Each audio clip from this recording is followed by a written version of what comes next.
أهلا بيكم يا أحلى متابعين. ومعانا النهاردة فيلم A Boy Called Christmas، واحد من سلسلة أفلام كريسمس. لو عايز تشوف السلسلة كاملة موجودة في قوائم التشغيل، وهي سلسلة من التوصيات بأحلى أفلام الكريسمس. ويلا نبدأ.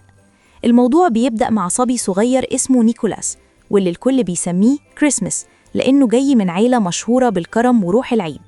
نيكولاس عنده قلب كبير وحلم غريب شوية، إنه يلاقي والده اللي اختفى في رحلة لبلاد بعيدة وملغومة بالغموض.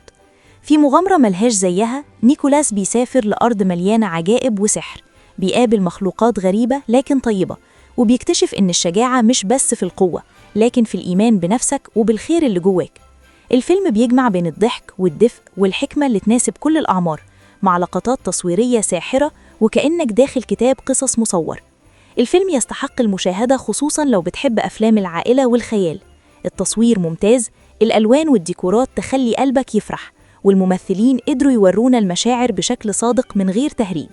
نيكولاس كشخصية بيعلمنا إن حتى أصغر شخص ممكن يغير العالم بالنية الطيبة والشجاعة. تقييمي 8.5/10. ممكن يكون في شوية بطء في النص الأوسط، لكن النهاية والرسالة كلها جمال ودفء. لو بتحب الأفلام اللي تديك إحساس بالعيد والسحر والمغامرة، الفيلم ده خيار ممتاز. ده فيلم تحسسك بالأمل والكرم، وكمان يدي فرصة لأي حد يشوف العيد من منظور مختلف، مليان روح طيبة وابتسامة من القلب.